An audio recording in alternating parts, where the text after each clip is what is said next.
Suman TV ప్రేక్షకులకు నమస్కారం. ప్రస్తుతం మనతో పాటు ఉన్నారు ఆధ్యాత్మికవేత్త, జ్యోతిష్య శాస్త్ర పండితురాలు మరియు సైకాలజిస్ట్ హరి రఘుప్రియ గారు మనతో పాటు ఉన్నారు. ఒక మంచి విషయం అండి, గుడ్ కంటెంట్ ఈ రోజు డిస్కస్ చేయబోతున్నారు. మాట్లాడదాం. మ్యామ్ నమస్తే. నమస్తే నాన్న. ఎస్ మేడం, ఆడవారికి చాలా ప్రీషియస్ ఏంటి మేడం? బంగారం. ఎస్, బంగారం గురించి అడగబోతున్నాను మేడం.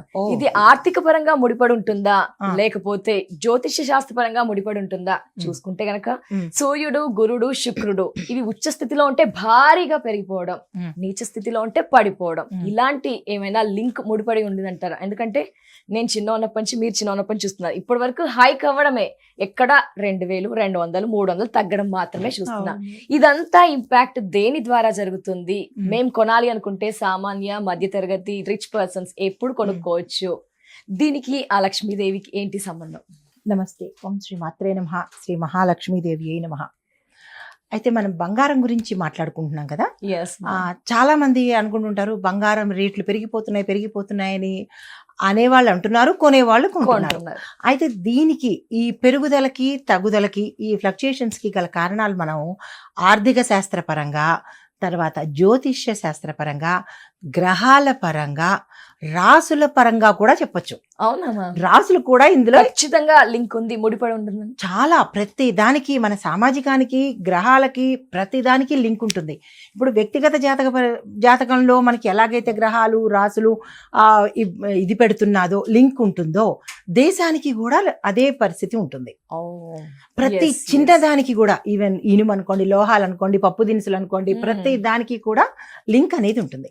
అయితే ఇప్పుడు బంగారం గురించి చూసుకుంటే ఆ శ్రావణ మాసంలో మనం అసలు అందుకోలేనంతగా వెళ్తుంది. ఎందుకు అంటే ముందుగా నేను స్టెప్ బై స్టెప్ చెప్పేస్తాను. ఆర్థిక శాస్త్ర పరంగా, అంటే ఆర్థికంగా చూసినట్టయితే కనుక మనము ఏమనుకుంటాము, 1 రూపీ రేటు పడిపోతే ఒకటి, తర్వాత డాలర్ రేటు పడిపోతే ఒకటి, యుద్ధాలు జరుగుతుంటే కూడా మనకి ఆ తాలూకా ఇంపాక్ట్ మన దీని మీద పడుతుంటుంది. ఇలాగా కొన్ని కారణాలు ఉన్నాయి. ఒక్కొక్క కారణాన్ని మనం విశ్లేషణ చేద్దాము.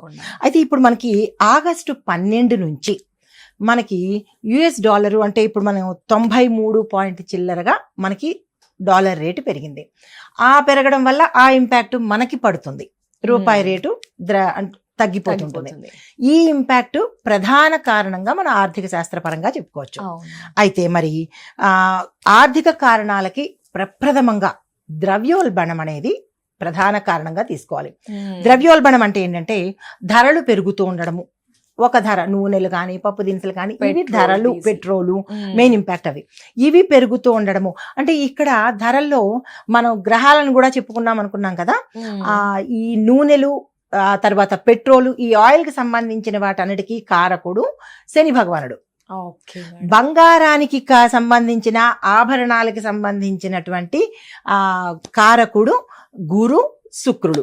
గురువేమో ధనము, సంపదకి అయితే శుక్రుడు ఆభరణాలకి ప్రతీక. సో ఆభరణాలంటే మనకి బంగారం, వెండి కదా. సో వీటికి ఇది ఆధ్యాత్మిక పరంగా. అయితే బంగారం మనం దేనికి జనరల్ గా పెట్టుకుంటాము? నిలవ కోసము పెట్టుకోవడం తక్కువ, ఎక్కువగా మనం బ్యాంకుల్లో దాచుకోవడము, ఇంట్రెస్ట్ తీసుకుంటూ ఉంటాం, వాటికి వాడుతుంటాం. ఇది ఒక ప్రధాన కారణం, ద్రవ్యోల్బణం ఒకటి. రెండవది వడ్డీ రేట్లు. బ్యాంకుల్లో అనుకోండి, బాండ్స్ అనుకోండి, వడ్డీ రేట్ల కారణంగా కూడా మనకి బంగారం ధర, మిగతావి మనకు అంత కనిపించవు, కానీ బంగారం అనేటప్పటికే బంగారం పెరిగిపోయింది అనుకుంటాం. సైమిల్టైనియస్ గా మనకి పెట్రోల్ కూడా పెరుగుతుంది, దాన్నంత పట్టించుకోము. బంగారానికి మాత్రమే ప్రధానంగా, ఆ బంగారాన్ని ఆడవాళ్ళు పట్టించుకుంటారు, పెట్రోల్ గాని మిగతావి గాని మగవాళ్ళు పట్టించుకుంటారు. అయితే దీనికి మనకి వడ్డీ ఇవ్వకపోవడం, వడ్డీలు తగ్గించడం మూలకంగా బంగారం రేటు పెరిగే అవకాశం ఉంది. ఇంకా మూడవది అమెరికన్ డాలర్ ప్రభావము. మనకి అది ప్రాతిపదికగా తీసుకుంటాం కాబట్టి యుఎస్ డాలర్స్ మనం ప్రాతిపదికగా తీసుకునేటప్పుడు అక్కడ కనుక ఏదైనా డిస్టర్బెన్సెస్ వస్తే, హెచ్చు తగ్గులు వస్తే, ఆ ఇంపాక్ట్ మనకి భారతదేశంలో ఎక్స్క్లూజివ్, ప్రపంచమంతా ఉంటుంది కానీ మనం భారతదేశంలో ఇది ఎక్కువగా ఇంపాక్ట్ అయ్యే అవకాశం కనబడుతుంది. ఆ ఇన్ఫ్లుయెన్స్ దేని మీద పడుతోంది? బంగారం మీద పడుతోంది. అయితే నాలుగవది ఏంటంటే యుద్ధాలు, తర్వాత భౌగోళిక ఉద్రిక్తతలు అంటే న్యాచురల్ డిజాస్టర్స్ ఉంటాయి కదా, Yes. వీటి మీద కూడా ఈ ప్రభావం పడే అవకాశం ఉంది. మరి ఆ విధంగా ఎక్కడ పూడ్చాలి ఆ నష్టాన్ని? మనం ఈ బంగారం రీత్యా, పెట్రోల్ రీత్యా లేదా ఆయిల్ రీత్యా ఇట్లాగా మనం దాన్ని పూడ్చుకోవాలి. మిగతావి రెండు కనపడదు, కానీ ఈ బంగారం అనేది మాత్రమే కొత్తగా ఎలివేట్ అవుతూ ఉంటుంది. అయితే ఈ రాజకీయ అస్థిరత్వం వల్ల, దేశాల యొక్క మధ్య ఉద్రిక్త వాతావరణాల వల్ల ఈ బంగారం పెరిగేది అవకాశం ఉంది. ఇంకా 5వది ఏంటంటే, సెంట్రల్ బ్యాంకు ఎక్కువగా మనకి బంగారాన్ని కొనేస్తూ ఉంటుంది. ఎప్పుడైతే ఎక్కువగా కొనడం జరిగిందో ప్రపంచ బ్యాంకులు నిల్వలు అంటే మన ఇంటర్నేషనల్ గా కూడా ఈ ఫ్లక్చుయేషన్ ఏర్పడడం వల్ల బంగారం మీద ఆ ఇన్ఫ్లుయెన్స్ పడి రేటు పెరిగే అవకాశం ఎక్కువ కనబడుతుంది. తర్వాత 6వది మన ఇండియన్ రూపీ తగ్గిపోతూ ఉంటుంది. ఆ తగ్గిపోయిన ఇంపాక్ట్ ఎక్కడ పడాలి? మనకి అన్నిటి మీద పడుతుంది, కానీ పర్సంటేజ్ లో బంగారం మీద ఎక్కువ పడుతుంది. అంటే అందరికీ ఏదైనా మనం పోస్ట్ పోన్ చేసుకుంటాము, కానీ కొన్ని పండగలు వచ్చేటప్పటికి బంగారం కొనడాన్ని మాత్రం అస్సలు పోస్ట్ పోన్ చేయం. ఏదో ఒక విధంగా చేస్తాము, కొనుగోలు చేస్తాము. అయితే ఈ కొనుగోలు చేసి మనం దాన్ని దేనికి ఉపయోగించుకుంటాము?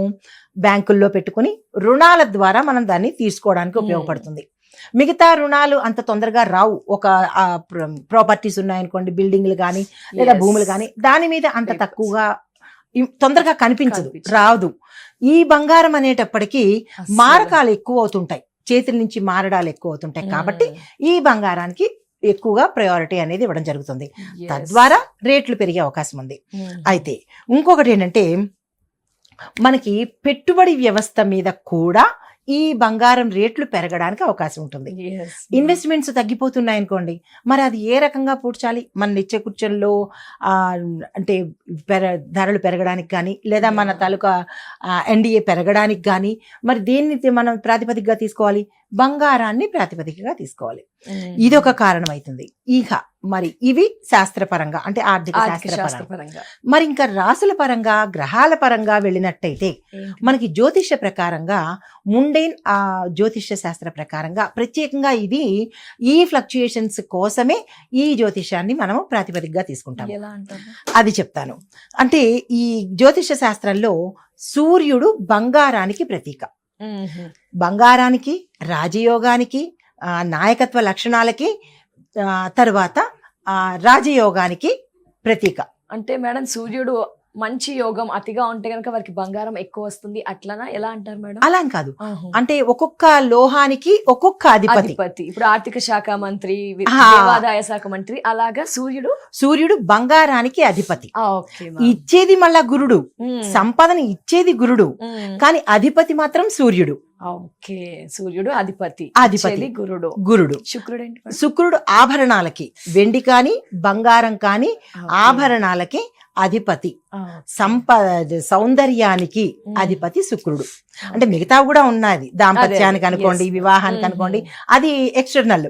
మనం మాట్లాడుకునేది గోల్డ్ గురించి కాబట్టి ప్రత్యేకంగా ఆభరణాలకి అధిపతి శుక్రుడు అన్నమాట.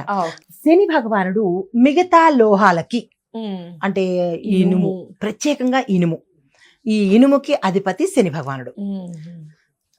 మళ్ళా దీంతో పాటు దీర్ఘకాలిక మార్కెట్లో ఒత్తిడులు, ప్రెషర్స్ ఎక్కువ ఉంటే కూడా అది ఇంపాక్ట్ బంగారం మీద పడే అవకాశం ఉంది. ఇనుమును అంతగా పట్టించుకోదు, బంగారం మీదే ఫోకస్ అన్నట్టు ఉంటుంది. అయితే ఈ రాహువు అంటే మనకి ఫ్లక్చుయేషన్స్ ఉన్నాయి కదా, పెరగడం తగ్గడం, పెరగడం తగ్గడము, దీనికి ఎవరు కారకుడు? రాహు కారకుడు. భయానికి, భయం ఏంటి? అరే బంగారం పెరుగుతోంది, తగ్గుతోంది అన్న భయం అనేది ప్రతి మనిషిలో ఉంటుంది. దీనికి కారకుడు ఎవరంటే రాహువు.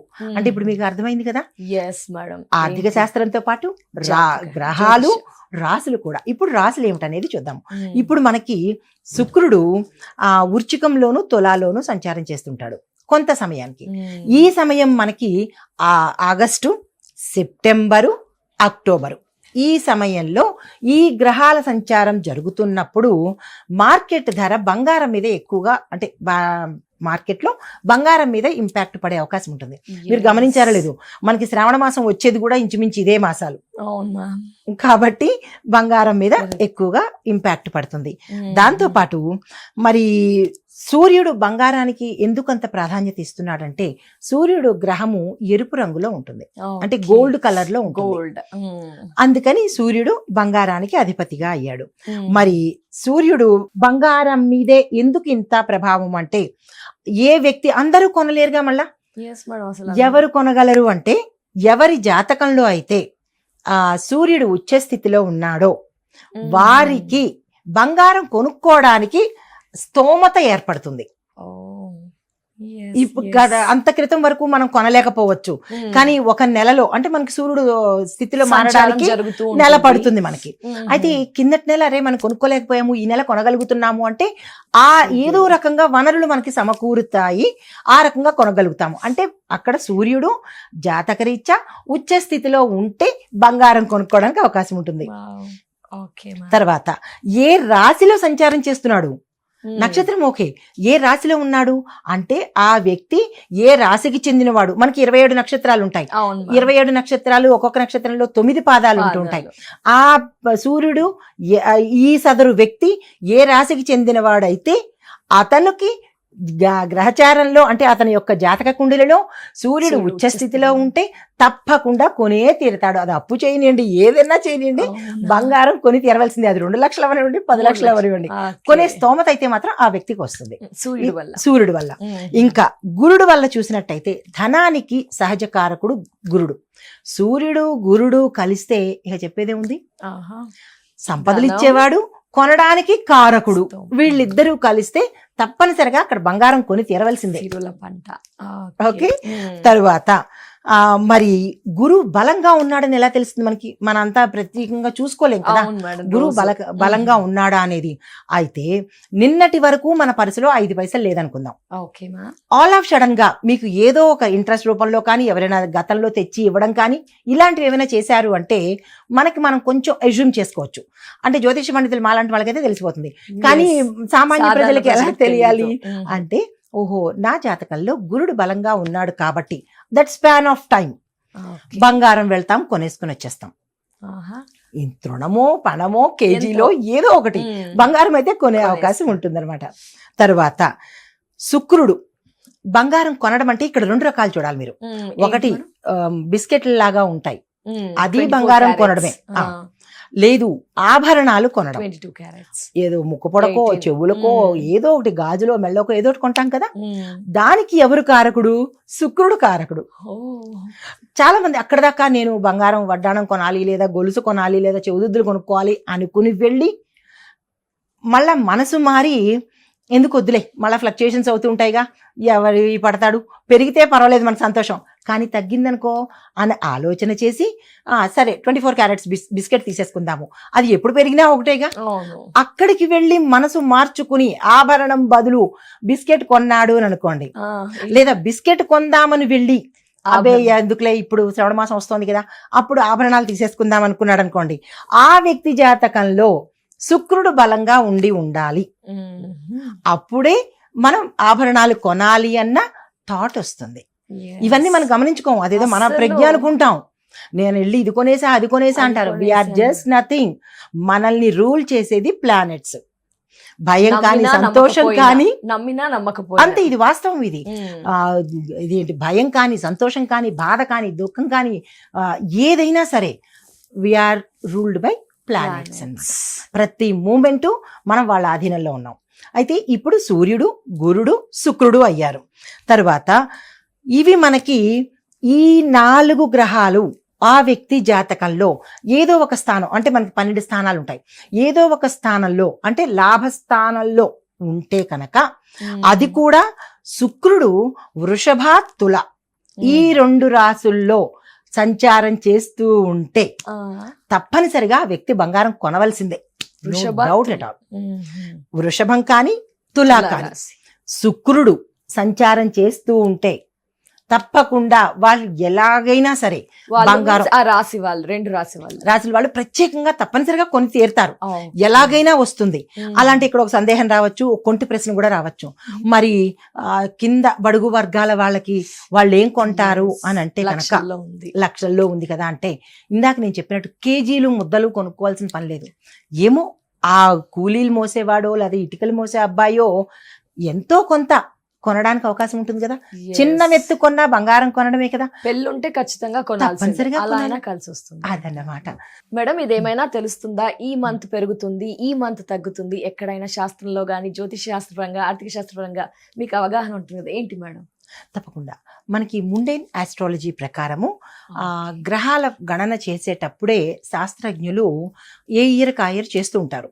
మనకి నవనాయక ఫలితాల్లో తెలుస్తూ ఉంటాయి. ఓకే. నవనాయక ఫలితాలు దీని మీద ఇంత పెరుగుతుంది, ఇంత తగ్గుతుంది, అవును. వర్షాలు అవన్నీ మనకి పంచాంగ శ్రవణంలో తెలుస్తాయి. దాన్ని ఆధారితంగా మనకి ఆగస్టు 2026 గోల్డ్ రేట్లు బలంగా పెరిగే అవకాశాలు ఉన్నాయి. ఇప్పుడు 142 చిల్లర ఉంది. మ్మ్. అది ఇంకొక శాతం పెరిగే అవకాశం ఉంది తప్ప తగ్గేదైతే కనపడలేదు. మ్మ్. ఆగస్టు నెలంతా ఓకే. మళ్ళా సెప్టెంబర్ వరకు. సెప్టెంబర్ లో ఎలా ఉంటుందంటే స్థిరంగా ఉంటుంది, అంటే లైక్ Okay. వెలాసిటీ అంటే ఇంకా స్టేబుల్ గా Stable గా ఉండిపోతుంది. ఉంటుంది. మళ్ళా అక్టోబర్ లో చిన్న చిన్న మార్పులు చేర్పులు తగ్గడం పెరగడం. పెరగడం. తగ్గడం. ఎందుకు? రాహు కారణంగా. Oh. రాహు ఎంటర్ అవ్వడం బట్టి Yes. మళ్ళా మనకి అక్టోబర్ నెలలో అటు ఇటుగా ఉంటుంది. ఎంత తగ్గుతుందనేది అది మన క్యాలిక్యులేషన్స్ వీళ్ళు చేస్తారు, ఫినాన్స్ కి సంబంధించిన వాళ్ళు. Okay. కానీ పెరగడము తగ్గడం అనేది మనం చెప్పుకుంటాము. మ్మ్. అయితే నవంబర్ నెలలో కూడా మనకి చిన్న చిన్న రెక్టిఫికేషన్స్ ఉంటాయి. పెరగడమా తగ్గడమా మన మ్మ్. బులియన్ మార్కెట్ల ప్రకారం. ఓకే మా. అయితే డిసెంబర్ లో చాలా డ్రాస్టిక్ చేంజ్ వస్తుంది. తగ్గడమా పెరగడం? ఐదర్ టూ లో అయిపోవడం కానీ లేదంటే టూ హై కానీ.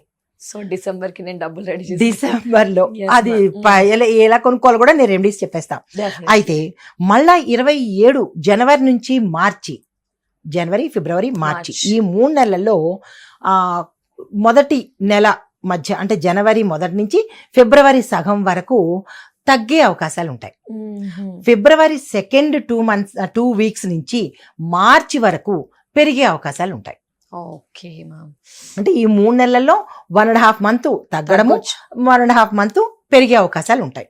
అయితే ఏప్రిల్ మేలో స్టేబుల్ గా ఉంటాయి. ఎంతకి పెరుగుతుందో ఎంతకి తగ్గుతుందో అది స్టేబుల్ గా ఉండిపోతుంది. కాన్స్టెంట్ గా ఆ 2 months లో నిలకడగా ఉండిపోతుంది. Okay ma'am. తర్వాత జూన్ దగ్గరికి వచ్చేటప్పటికి ఒక ఫైర్ లాంటి టర్నింగ్ పాయింట్ తిరుగుతుంది. అవునా అది ఏమిటి అనేది మన ఆర్థిక నిపుణులు సెలవిచ్చే వరకు మనకి తెలియదు.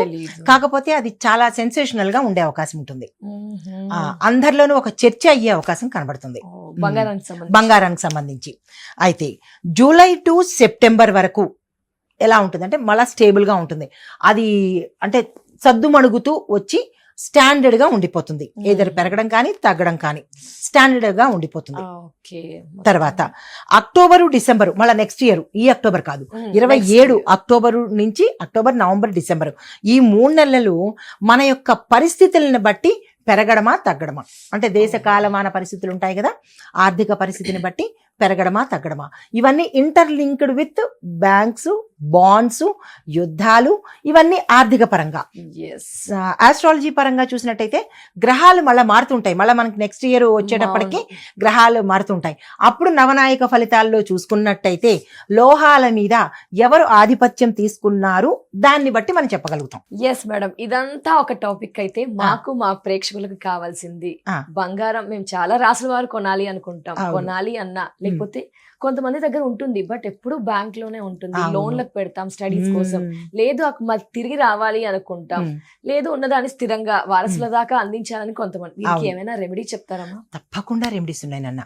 ఏ నక్షత్రం వాళ్ళైనా ఏ రాసులు వాళ్ళైనా ప్రతి ఒక్కళ్ళు బంగారం మన దగ్గర ఉండాలి అని అనుకున్నప్పుడు, తాకట్టు కానీ అమ్ముకోవడం కానీ మేము చెయ్యొద్దు అని అనుకున్న వాళ్ళు ప్రతి శుక్రవారము తప్పనిసరిగా లక్ష్మీ అమ్మవారిని, కుబేర సహిత లక్ష్మీ అమ్మవారిని, ఎయిదర్ అమ్మవారిని లేదా కుబేర సహిత లక్ష్మీ అమ్మవారిని తప్పనిసరిగా ప్రతి శుక్రవారము, ఇంకది బంగారం మాకు కావాలి అని అనుకున్నంత వరకు ఎవరు వద్దనుకోం కదా. సో కాబట్టి ఈ వీళ్ళిద్దరిని మిగతా దేవతల కన్నా ఎక్కువగా, మీ కులదేవత కానీ లేదా ఇంటి దేవత కానీ వాళ్ళందరికన్నా ఎక్కువగా ప్రత్యేకంగా వీళ్ళని కనుక పూజించుకున్నట్టయితే విధి విధానంలో ప్రతి శుక్రవారం నాడు మాకు కుదరలేదు అని అనుకున్నప్పుడు గురువారం అయినా సరే ఈ 2 వారాల్లో తప్పనిసరిగా లక్ష్మీ అమ్మవారు, కుబేర సహిత లక్ష్మీ అమ్మవారిని పూజ చేసుకోవాల్సిందే. తెల్ల కలువలతో, లక్ష్మీ గవ్వలతో, తరువాత గోమతి చక్రాలతో ఆ ప్రాంతాన్ని బట్టి తెల్లని పువ్వులతో, ఆ సమయంలో మనకి ఏ పువ్వులు వస్తే ఆ పువ్వుల్లో తెల్లని పువ్వులతో అమ్మవారిని పూజ చేయాలి. ఇక్కడ ఇంకొకటి, ఆ లక్ష్మీ అమ్మవారిని పూజ చేస్తున్నప్పుడు తెల్లని వస్త్రాలే మనం ధరించాలి. అంటే ఏదో ఒక అంచు ఉండాలి, పూర్తి తెలుపు కాదు. ఏదో ఒక చిన్న చారో జీరో ఏదో ఉన్న అంచు వస్త్రం ధరించి కనుక పూజ చేసుకున్నట్టయితే తప్పనిసరిగా లక్ష్మీ అమ్మవారు మన ఇంట్లోనే ఉంటుంది. ఎప్పటికీ ఉండాలి అనుకుంటాం కాబట్టి ఎప్పుడు పూజించాలి తప్పనిసరిగా. ఇన్ని వారాలు అలా కాదు, వారాలని ప్రతి శుక్రవారం మనకి వారంలో ఎన్ని శుక్రవారాలు వస్తూ ఉంటాయో అన్ని శుక్రవారాలు పూజిస్తుండాలి. శుచి శుభ్రత పాటించుకోవాలి. శుక్రవారం రోజు అది గురువారం కానీ శుక్రవారం కానీ అంటే మాంసాహారము ఇట్లాంటి పనులు చేయొద్దు. మనకి లక్ష్మి కావాలనుకుంటే ఈ పరిహారాలు చేసుకున్నట్టయితే కనుక మంచి జరిగే అవకాశం ఉంది. దీనికి ఒక చిన్న మంత్రం కూడా ఇచ్చేస్తాను, అది కూడా మీరు చేసుకోండి. ఖచ్చితంగా. ఓం శ్రీం హ్రీం క్లీం కమలే కమలాలయే నమః. చాలా సింపుల్ ఇది. ఎస్ మేడం, అందరూ చేసుకోవచ్చు. చదువు రాని వారు, మంత్రాలు తెలియని వారు చేసుకోవచ్చు. మననం చేసుకోవచ్చు. 11 సార్లు, 27 సార్లు, 54 సార్లు, 108 సార్లు మీకు ఏది అనుకూలత ఉంటుందో అది కనుక చేసుకున్నట్టయితే లక్ష్మీ అమ్మవారు శాశ్వతంగా మీ దగ్గరే ఉంటుంది. తప్పకుండా. చాలా ధన్యవాదాలమ్మా, అద్భుతమైన వివరణ, చాలా క్లుప్తంగా వివరించారు. ఈ సబ్జెక్ట్ కొంతవరకే తెలుసు, కొందరికే తెలుసు, బట్ అందరికీ తెలియచేసినందుకు నమస్కారం. నమస్తేనండి.